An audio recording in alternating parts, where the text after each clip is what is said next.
बहुत समय पहले एक छोटे से गांव में एक युवक नामक अर्जुन रहता था। अर्जुन एक मेहनती किसान था जो हर दिन अपनी जमीन पर कड़ी मेहनत करता था। उसकी दिनचर्या सादा थी और वह बहुत ही ईमानदार और समर्पित व्यक्ति था। लेकिन अर्जुन के जीवन में एक खतरनाक आदत भी थी। वह हमेशा दूसरों की बुराई करता और उनकी कमजोरियों का मजाक उड़ाता। एक दिन गांव में एक यात्रा के दौरान एक साधु बाबा आए।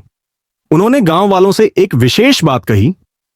हर इंसान के अंदर कुछ खास बात होती है, कुछ अच्छाई भी होती है, लेकिन जब तुम दूसरों की निंदा करते हो तो तुम अपनी आत्मा को कमजोर कर लेते हो। यह शब्द अर्जुन के दिल में घर कर गए, लेकिन उसे उन पर विश्वास नहीं हुआ। उसने सोचा, यह तो बस एक साधु की बातें हैं, इसमें कोई खास बात नहीं। अर्जुन के मन में यह विचार आता रहा कि वह दूसरों की बुराई करने में कितना अच्छा और स्मार्ट है। एक दिन गांव में एक भिखारी आया। वह बहुत गरीब और लाचार था और उसका चेहरा झुर्रियों से भरा हुआ था। गांव वाले उस भिखारी की हालत पर दुखी थे, लेकिन अर्जुन ने उसे घृणा की नजरों से देखा और कहा, गंदे हो, तुमसे तो कोई मदद नहीं ले सकता। भिखारी चुपचाप खड़ा रहा और फिर धीमे से बोला, तुम्हारे शब्दों में बहुत शक्ति है, परंतु याद रखना, यह शक्ति तुम्हारे लिए खतरनाक हो सकती है। अर्जुन ने उसकी बातों को नजरअंदाज किया और आगे बढ़ गया। कई महीने बीत गए। अर्जुन ने अपने पुराने आदतों को नहीं छोड़ा। वह हर किसी की निंदा करता, उनके बारे में अपशब्द कहता। एक दिन अर्जुन का एक बड़ा खेत था जो उसने बड़ी मेहनत से उगाया था, लेकिन एक रात अचानक एक तूफान आया और उसकी पूरी फसल नष्ट हो गई।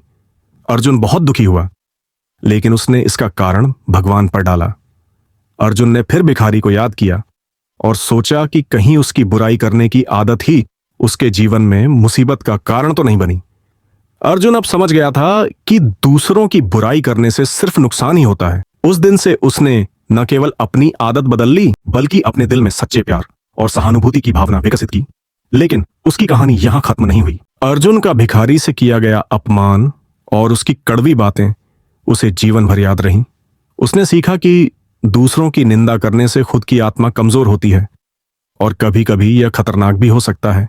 नैतिक शिक्षा, बुराई करना और किसी की कमजोरी पर हंसी उड़ाना इंसान के लिए हमेशा खतरनाक साबित हो सकता है। हमें दूसरों के साथ अच्छा बर्ताव करना चाहिए और अपनी भाषा पर संयम रखना चाहिए, क्योंकि शब्दों में शक्ति होती है।